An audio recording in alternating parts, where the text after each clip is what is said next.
I need to get back. I'm sitting here talking and we're on the thing. I need to get my camera back up. Yeah, I'm gonna mute you because I can hear your mouse moving as well. So when you're done, just unmute yourself.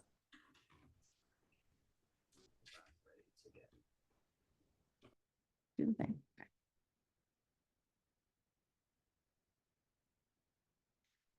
Welcome back to another episode of the Unmasked Podcast. I am your co-host, Diamond Drip, and I have the wonderful Rachael Woosley with me. And we have a special treat for you this episode. So we have talked a bit about our modalities individually. Me with my human design and gene keys, soon to be Akashic Records added to that list of things, and Rachael with her soul contracts. And we find that we pull a lot of similar insights because our birthdays are 6 days apart and several years apart, but 6 days apart. And so there are certain things that overlap in us that we see in each other's charts, whether that be the soul contract, whether that be the human design body graph chart. And so we thought, since we have been talking about these things and we will be talking about these things, we wanted you to experience what it would be like to have your energy read or to have your soul contract read. And for the purposes of time, we're just going to do quick mini readings for these episodes that we're doing at the beginning, and then we will elaborate over time, because even today I'll be talking about Rachael's overall energy type and how she makes her most aligned decisions. And then we'll be talking about her conscious sun, which is what she is here to do in this lifetime. It is her most important gift. And so in order to really give some insight and some clarity around that, we'll talk about what it means to have this center defined or undefined. And we'll talk about, similar to how we did in the nurturing, caring episode, if she's been living in the shadow version, in the gift version, and having some reflection questions around that. And then when Rachael does my chart, we will talk about high level some elements, because you can get very intricate with the different like soul contract numbers and things and patterns and all of the things. So we want to just give you a taste of what we both love doing with our clients by doing it on one another. So A little bit of camera issues there. I can figure out why you couldn't see me, but there we go. I'm finally backing at him. So welcome everybody to the Unmasked podcast. So we're excited. So are you gonna start? yeah, I can I can start. For our audio listeners, I will do my best to describe to you what I am talking about. For our YouTube listeners, I'm about to share my screen. So, so here we go. All right. So this, energetically speaking, is Rachael. And so when we look at her human design chart, we are looking at 9 energy centers. We are looking at 2 sets of numbers. On my site, diamonddripconsulting.com, when you pull your chart, I have customized my colors to be dark blue for the personality side and light blue for the design side. Anywhere else you may see like red and black, which I didn't like because that's just not pretty. So I love the tool that I use because it allows me to customize a lot. So you'll see some arrows on your body graph chart when you pull it. Those are your variables. But for the purposes of today, we're going to talk high level about the energy centers. And like I said, the most important gift, this conscious sun right here, and the energy center that lies in. So you have your top triangle, at the very top of your chart, if depending on where you look, it looks like a head. It's almost like the crown area, because it is the crown area. And so that is our crown. Right underneath that is a triangle that is upside down, and that is your ajna. Right underneath that is a square, and that is your throat, which is where Rachel's most important gift lies. Then you have this diamond shape, which is in human design, the G center. Right next to the G center, you have a little small, I call it a little small pesky triangle because it gives us so much issue sometimes, but that's our heart ego center.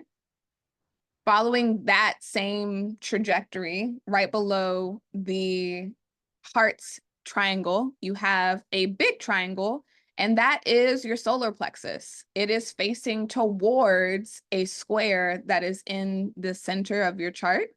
And so this actually determines, this square determines what your energy type is, whether you are an Energizer bunny or whether you're what we in human design call a non-energy.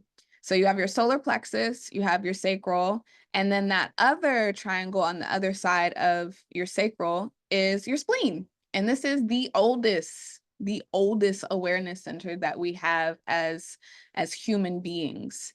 And then last but not least, because it is a pressure center, we have our root. So, so that is the square that you'll find at the bottom. And so when you first look at your chart, you will see that some are colored in and some aren't.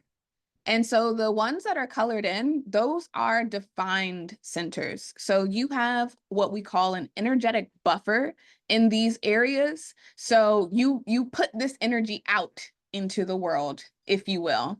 And you can take in conditioning and things in these areas, but you're least likely to be affected by these things. And then you'll see that you have white centers. Now, some are completely white, like Rachel's G center and her solar plexus. These are what we call open centers because there's no definition there. So there's no fixed and reliable way of dealing with this energy that comes into these centers.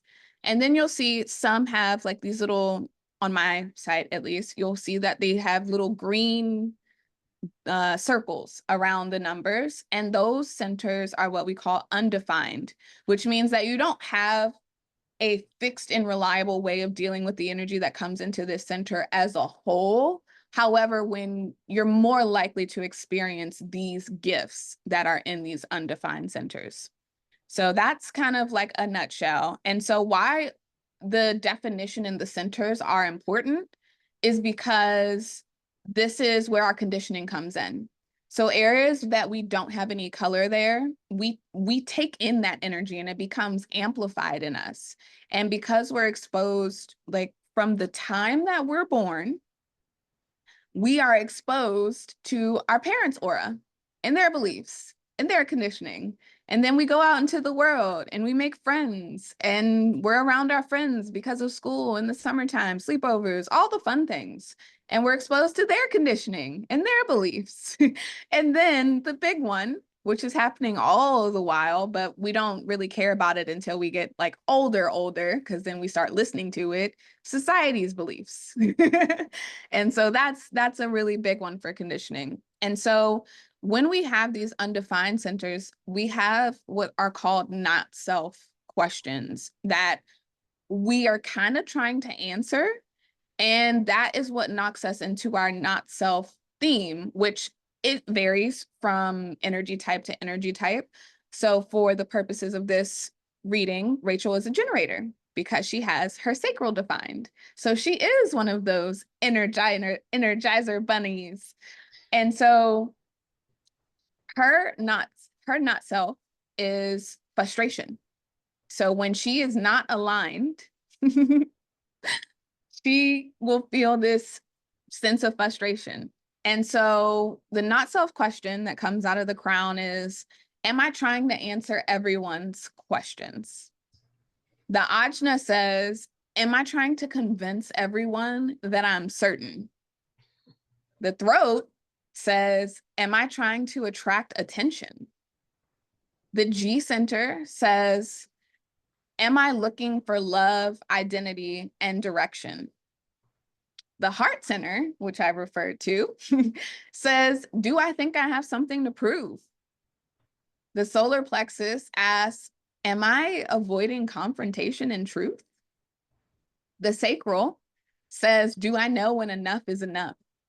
And so for non-energy types, for context, generators and manifesting generators have the sacral defined, and we make up like 70% of the population. So for our poor non-energy types, they are struggling to answer this question because they're trying to constantly keep up with the little energizer bunnies and they just don't have it. The spleen asks, am I holding on to things that are not good for me, that no longer serve me? And the not self for the undefined or open root center is, am I in a hurry to get rid of the pressure so I can like just be free of it and move on to the next thing? So that's kind of like a overview of the not self questions. And why this is important is because when you find yourself in that not self theme, you're most likely trying to answer one of these questions. And so so Rachael has split definition. When you have single definition, I do. The heart center is the most important factor for conditioning. This, do I think I have something to prove? And something like 53% of the population has this center undefined or open. So culturally, we've got some work to do. So that kind of goes over the chart. Now, Rachael is a generator. So what that means is that her strategy is to respond. So we get out of alignment when we try to be like manifestor energy types. Manifestors, they just have a download and they can just leap into action. Like their strategy is to inform so that they don't get interrupted while they're out there doing the thing. But they can just have an idea, have an inspiration, and they can just go and do something about it. They might not have the energy to sustain it because they don't have a defined sacral, but they can do it. And so we generators, we get a little confused sometimes because we are like, I had this awesome idea.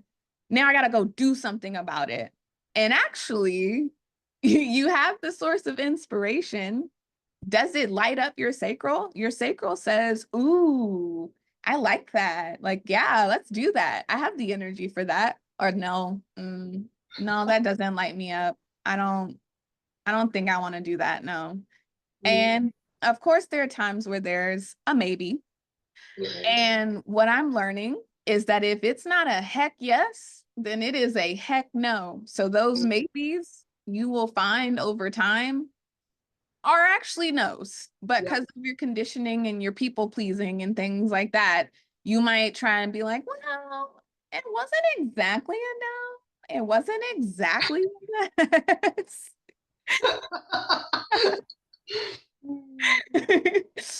But as generators, we are in response. And a lot of us we don't think about it. From the moment we wake up, do I want to get out of bed? Yes or no? Do I want to get a cup of coffee right now? Yes or no? Like we are living in response all the time. And so what happens is with the really big things, and there are really four. So friendships, relationships, if you're about to move, and then career. So for the really big things, something will happen. Someone will be brought into your life and you will have a sacral response to it. And so that is when you start to, keep having this response and like, ooh, this lights me up. Ooh, the generator signature theme is satisfaction. Like, ooh, yeah, this is nice. Yes, I wanna do that. And so we are only supposed to follow that response. But what happens, especially with our friends like Rachael, when they have definition in the crown and in the ajna, it happens to people with undefined, but we can let go of it a lot easier, for lack of better phrasing, than people who have definition here. We can let go of it and just with an affirmation, we can choose to believe something different.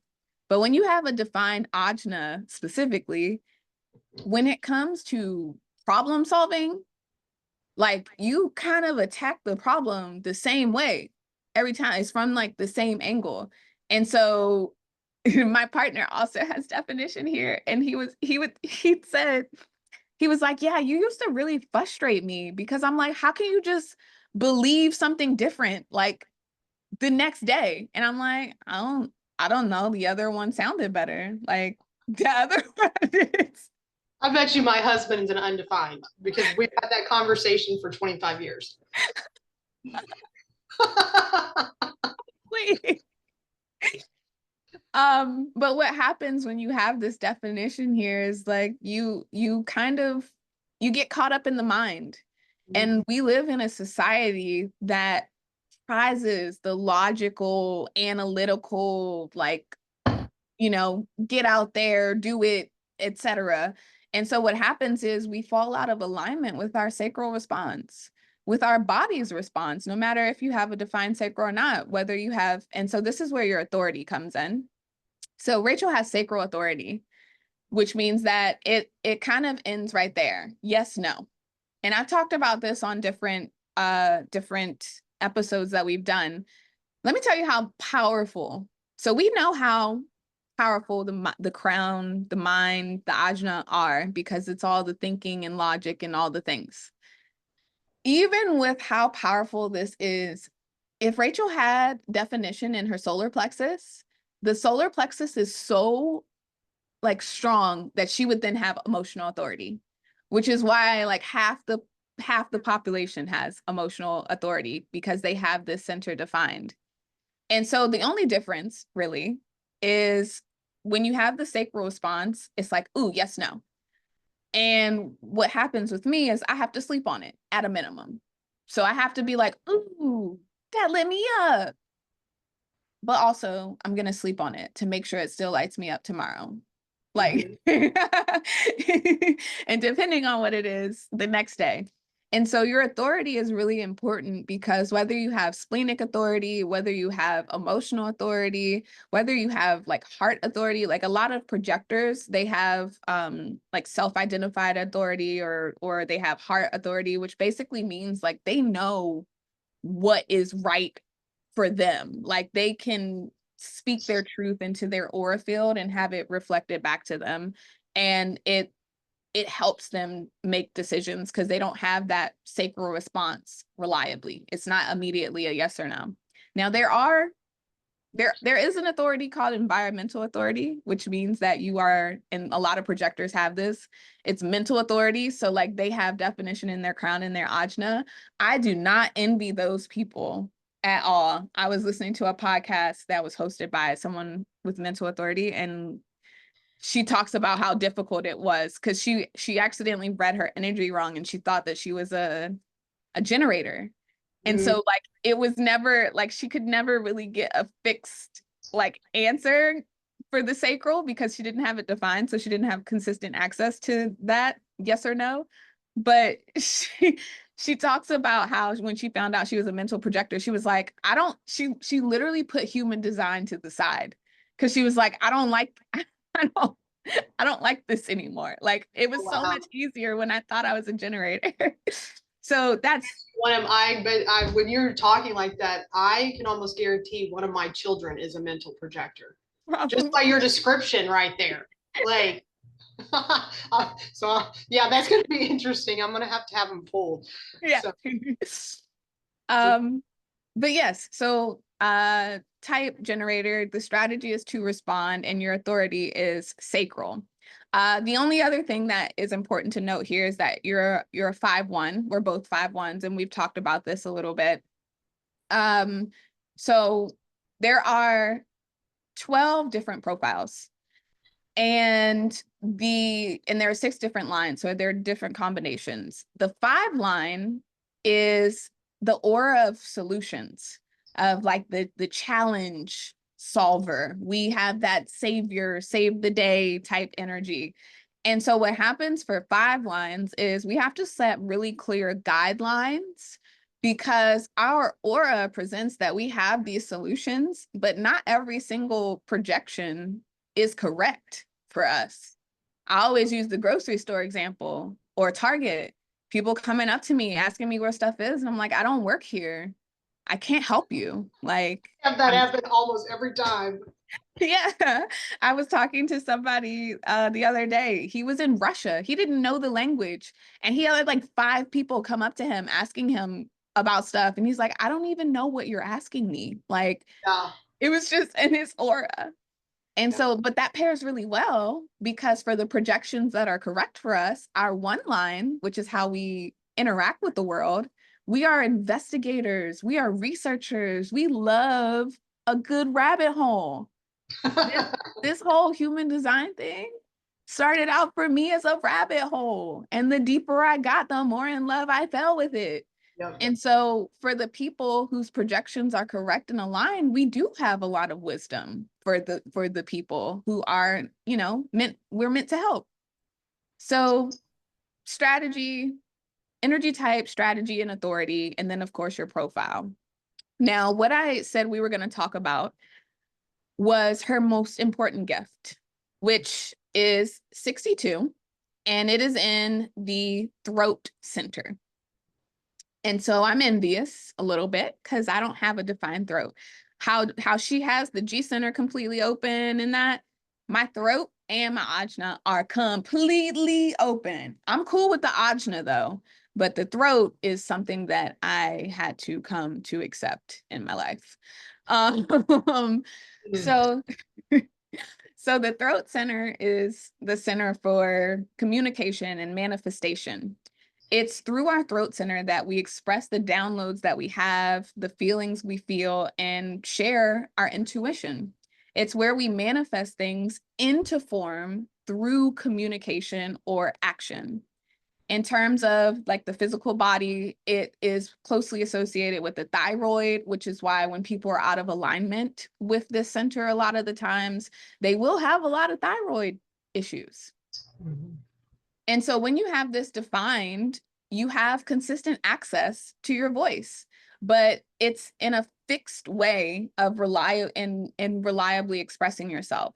You have this natural ability to speak or act alone, and you influence the speech patterns of those around you. My partner also has this defined, and it's funny because when we were going through his chart, I was like, oh, that must be why like we take your little sayings sometimes and we like use them as our own. The little idiosms that they say.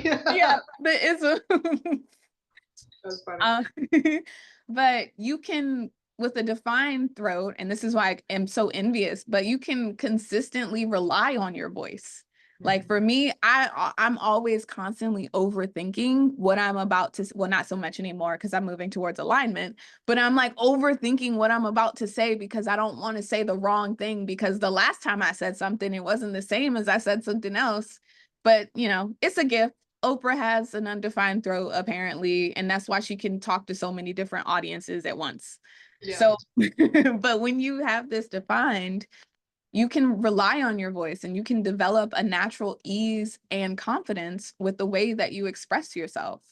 You have the unique potential to consistently express yourself through your defined centers, like whatever those voices are. And so when we look at conditioning, because it's always there, if you have this center defined, you have the power to manifest. So you have this do energy, but that doesn't always mean that you should. And my mentor, she said she gave me that motto. She's like, just because you can doesn't mean that you should. Like, and I take that with me so much. also when this is a sign of conditioning is like there's an urge to be impulsive. There's a tendency to talk too much or do too much and give away your energy to every impulse.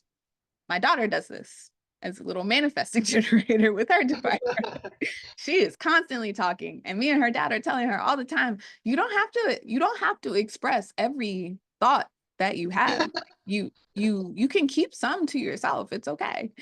And so when we transform the conditioning, you show that you have great listening skills and you allow others space to express themselves, especially those who don't have definition in this area. You have a patience and timing with your word, and you're guided by your strategy and your authority to before you take action, before you actually go and communicate. And so when you're thinking about like deconditioning the throat center, just becoming a mindful observer around how you use your voice and leaning into that sacral response when your sacral tells you like it's a yes, like it's time for me to say this message. There are also throat chakra healings that can bring balance to an overactive or underactive self-expression. So you do some of these things, I'm sure already: yoga, Reiki, color therapy. There are many books out there about healing the throat chakra.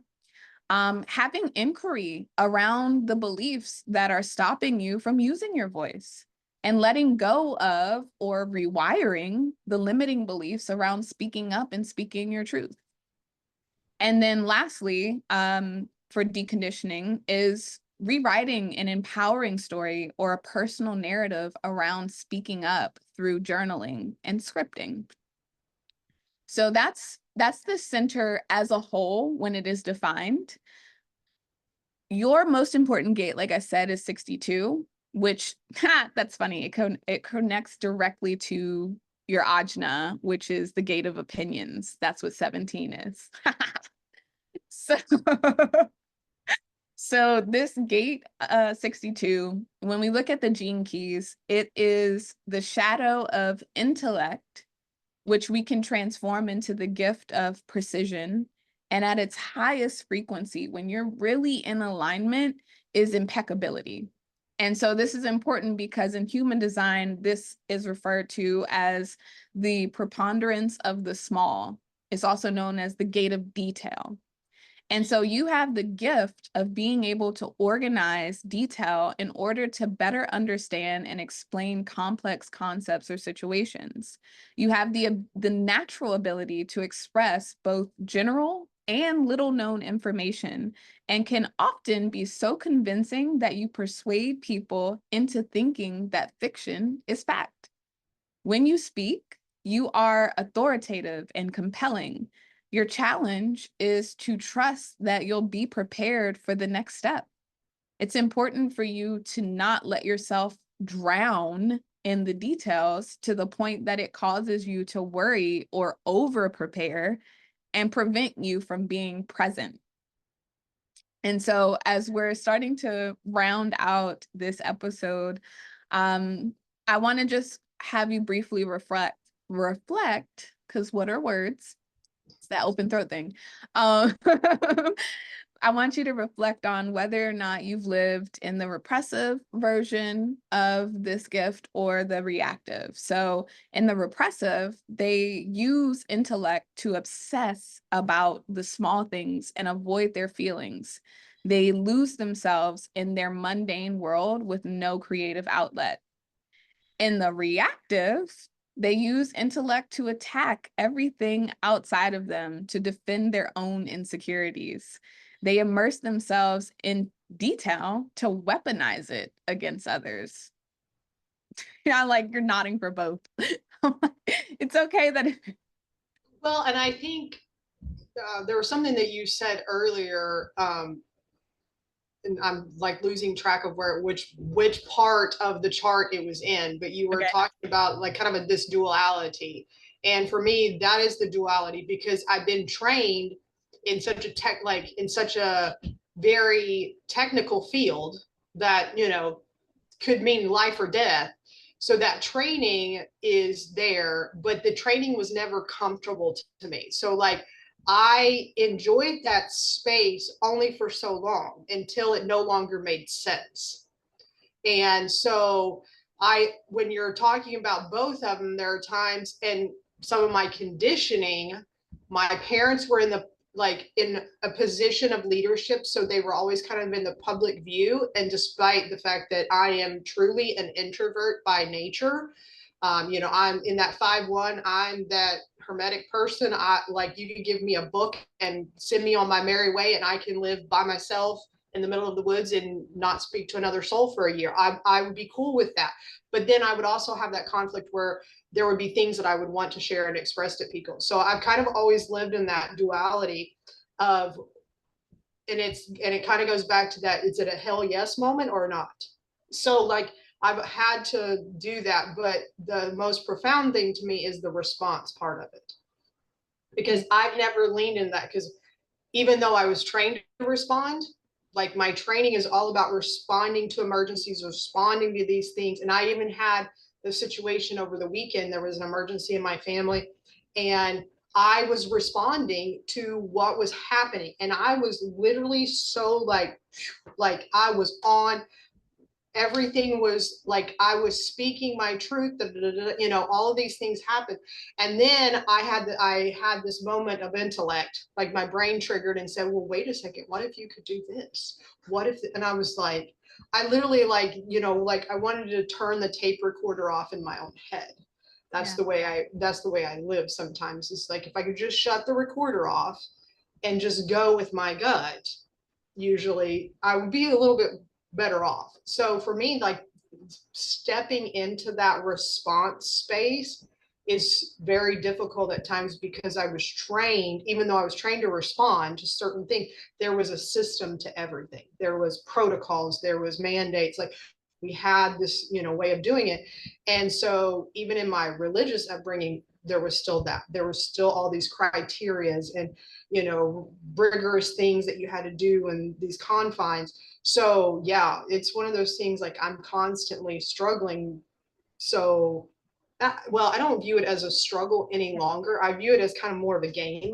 Like I almost am trying to outsmart myself. I had a mentor one time, he told me, he's like, if you could just get out of your head for like 3 minutes, you'd actually get a lot done. And that is so true. And I think about when he says that to me, he's like, if you just get out of your head, you would probably have a lot more creativity and expression. And I do find that when I'm just responding to things, I do have a lot more creativity, because I know in my gut what I say is correct. If I think about what I have to say, or I have to, like in the writing process, that's been kind of revealed to me a lot. Like I've just had to write and let it be, not try to make it perfect, or not try to re-say it another way or question it. I just had to go with, this is what came out, and that's what source told me to write at that point in time, and that's what I'm going to write. So that's, yeah, I totally get that. So yeah, for some people, thank you for sharing that. For some people, they do like, they're like, oh yeah, it's definitely the repressive.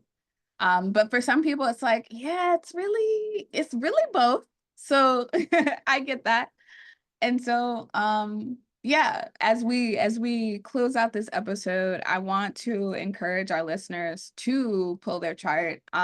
You can do so in a lot of places, but I prefer it if you did it on my site, diamonddripconsulting.com, so that you can get the information that you need, and even download a custom ebook for you to dive into some practical strategies. But if you do pull your chart and you see that you have this gate 62, even if it's not in your conscious sun and you have it defined, I want to leave you with some questions to kind of start massaging and working your way through managing this energy and being in the alignment rather than in one of those shadows. So the first question is, what can I do to trust that I know what I need to know? What proof do I have that I'm in the flow of preparation? Is there anything in my life right now that I need to plan for? Am I over planning? Does my need for backup plans keep me stuck? So those are some questions. I love that question. Because I have Yeah. backup plans for backup plans for backup plans. Yeah. There were a couple of transits ago, this was active. And so like, I love when transits activate different things because I'm like, yes, I have consistent access to this for a week. And I remember this being one of the questions that I had to plan. So I want to thank you for letting me take a look at your energy. I want to thank our listeners for sticking with us through this, mini reading that we've just done. And yeah. Anything you want to say, Rachel, as we close out? I just encourage our listeners to, if for no other reason, just to pull it so that you can understand yourself more. Like that is for me, like these tools and modalities that we're sharing with you, these are just tools for your toolbox. And as you grow and expand and become more conscious or woke or whatever terminology you want to use with it, the more that you understand why you do things the way that you do helps not only your businesses, but your relationships. Like this collaboration, it was so interesting. Like when we found out we were both 5-1s, I very rarely attract 5-1 people around me. But as of late, I have, because energetically, even though we have different defined centers and things, there's still some commonalities in how we kind of move through space. And it's a in it for me, especially since I use a little bit different modality, sometimes I see, like, even when you were talking about yourself, I was like, oh yeah, that's there. That I was like, because I'm going to do her chart in a reading here in another episode, but I was thinking in her chart, I was like, that's why it's not defined. That's why it is defined. And I was like, look at this correlation. So when you start being able to look at yourself from like an outside view and accepting that this is the way you are. Like, I would love to be an amazing manifester. I'm not. Like, I do things to work on manifestation, but it's more so that I can express myself and I can communicate better and I can see things and be more creative with it. Not necessarily that I'm like, X amount of money dropping out of the sky. Like some people seem to miraculously be able to do it. I'm just not one of those people. And I've accepted that. Like I've owned that that's not part of who I am. So that would be out of alignment for me. So why not do the things that are in alignment for me and let my energy contribute to the collective the way that it's supposed to instead of the wrong way? That's why I would say look at the tools and use them and just learn more about yourself. Absolutely. Until our next episode. Bye-bye, everybody. Bye.